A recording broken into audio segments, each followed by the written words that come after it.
तो आज हम बात करेंगे क्लास 10th के चैप्टर 9 का क्वेश्चन नंबर 14 और 15। दो क्वेश्चन जो इम्पोर्टेंट है वो रह गए थे। और क्वेश्चन है 1.2 मीटर लंबी एक लड़की है।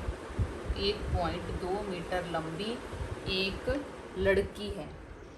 ठीक है, तो ये देखिए, मान लीजिए ये लड़की है, कितने मीटर लंबी है? 1.2 मीटर। भूमि से 88.2 मीटर की ऊंचाई पर एक क्षैतिज रेखा में हवा में उड़ रहे गुब्बारे को देखती है। कितनी दूरी पर गुब्बारा उड़ रहा है? 88.2 मीटर की ऊंचाई पर। मान लीजिए यहाँ पर बैलून है। ठीक है, किसी भी क्षण लड़की की आंख से गुब्बारे का उन्नयन कोण कितने डिग्री है? 60 डिग्री है। लड़की की आंख से गुब्बारे का उन्नयन कोण कितने डिग्री है? 60 डिग्री है। तो ये वाला जो कोण है वो कितने डिग्री है? 60 डिग्री है। ठीक है, अब क्या हो रहा है?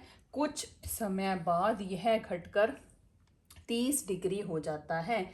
इस अंतराल के दौरान गुब्बारे द्वारा तय की गई दूरी ज्ञात कीजिए। अब गुब्बारा पहले यहाँ था, अब गुब्बारा क्या है, उड़कर थोड़ी सी दूर चला गया।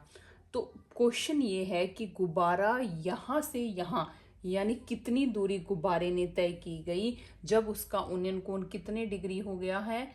तो 30 डिग्री। कितने डिग्री हो गया है ये? इस तरीके से ये हो गया 30 डिग्री।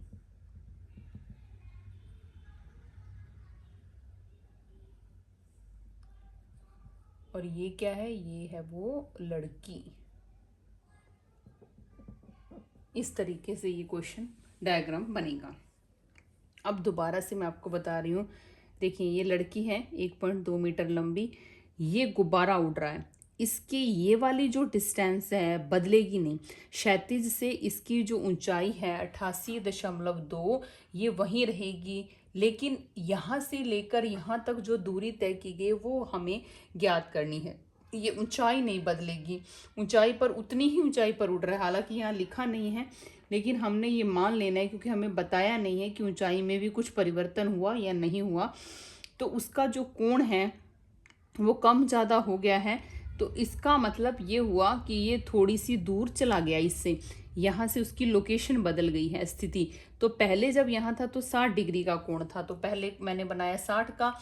दोबारा जब कुछ दूरी पर गया तो कोण कितने डिग्री हो गया? ये हो गया है 30 डिग्री। अब हमें दो जो है, पहले तो मैंने आपको बताया था कि इनको नाम दे दीजिए एक बार, ABC। ये एक त्रिभुज हो गया। फिर दूसरे में आएंगे तो ये D और ये E, तो दो त्रिभुज हो गए। उसके बाद जो दूरियां हमें ज्ञात करनी है, जिनमें हमें संबंध चाहिए, तो अब उनके नाम देखते हैं। एक तो ये इस समकोण त्रिभुज में यूज होगा तो X लिख देते हैं इसको, और इस समकोण त्रिभुज में यूज होगा X और Y दोनों।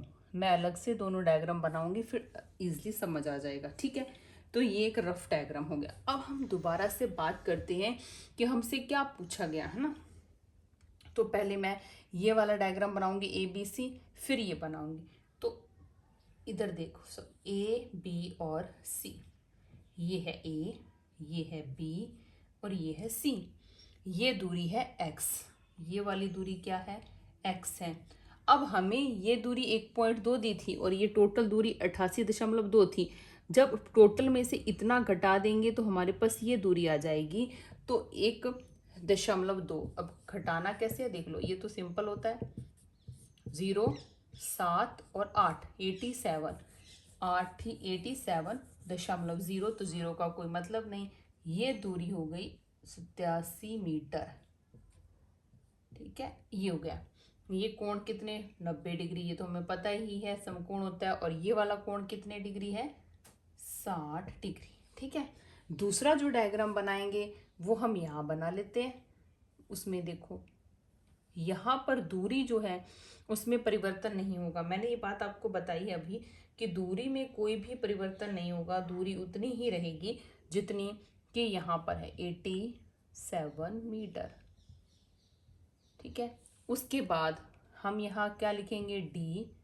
यहाँ लिखेंगे C, यहाँ लिखेंगे E।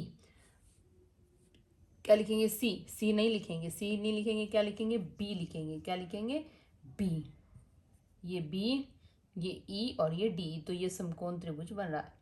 अब B और E दूरी में x और y दोनों शामिल हो जाएंगे, तो हम लिखेंगे x प्लस वाई, ये B और ये B। ठीक है, x और y दोनों ही शामिल हो जाएंगे। ठीक है, तो इस तरीके से इसको लिख सकते हैं। और ये वाला जो कोण है वो कितने डिग्री है? तो वो है 30 डिग्री। ठीक है, ये 60 था, ये 30 है। अब हमें कौन सी दूरी चाहिए दोनों ही त्रिभुज में? ये वाली। और पता कौन सी है? ये वाली। मैंने आपको बताया था कि ये वाली भुजा 90 डिग्री के सामने वाली भुजा कर्ण, जिस पर दोनों कोण स्थित हैं, वो आधार, और दूसरी भुजा जो बच गई वो क्या होती है? लंब। यानी हमें लंब और आधार में जो संबंध है वो देखने हैं। और लंब और आधार जो हैं वो किस में आते हैं? tan में आते हैं। मोस्टली लगभग क्वेश्चंस में tan थीटा वाला ही सूत्र जो है त्रिकोणमितीय मान वो अप्लाई होता है। ये बात आपको ध्यान रखनी है। ठीक है, अब मैंने आपको बताती हूँ tan थीटा का मान 60 डिग्री, लंब बटे कर्ण है ना, लंब बटे आधार, लाल बटे कक्का, तो लंब बटे आधार। लंब का मान कितना है? 87। आधार का मान कितना है? x। tan 60 का मान तो मैंने बताया था कि एक से बड़ा मान क्या होता है? √3 होता है। अब √3 87 बटे में x, तो x का मान क्या आ गया? 87 बटे में √3।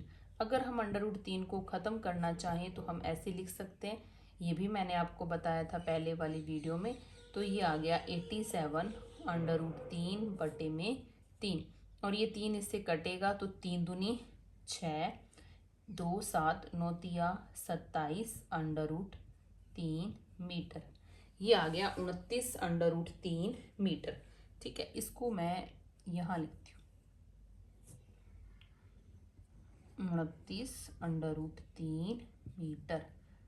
मैं आपको दिखाती हूँ ये 29 कैसे आया। 87 को हमने 3 से क्या दिया है? भाग दिया। 3 दूनी 6, 2 7 9 तिया 27, तो ऐसे आया 29। ठीक है, ये आ गया x का मान। अब हम इस त्रिभुज की बात कर चुके, अब हम चलते हैं दूसरे त्रिभुज की तरफ। तो दूसरा त्रिभुज क्या है?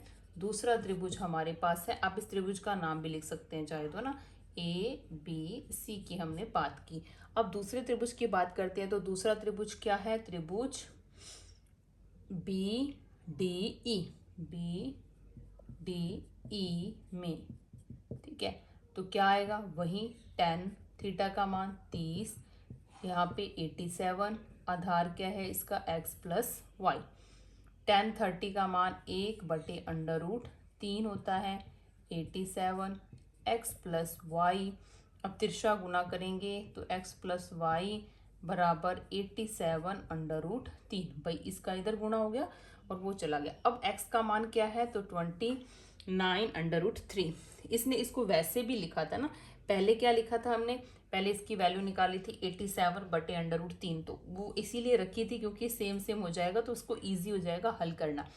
लेकिन हम ये रख के देख लेते हैं, तो 29 √3 x का मान प्लस y 87 √3, तो y का मान क्या आ गया? 87 √3 माइनस 29, ये उधर गया तो क्या हो गया? माइनस हो गया।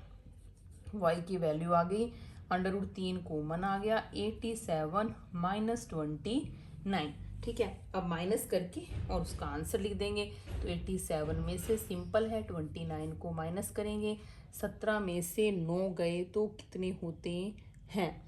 8 होते हैं, और इधर 7 में से 2 गए 5, तो ये आ गया 58 √3 मीटर। तो ये वो दूरी आ गई जो उसने गुब्बारे ने तय की गई।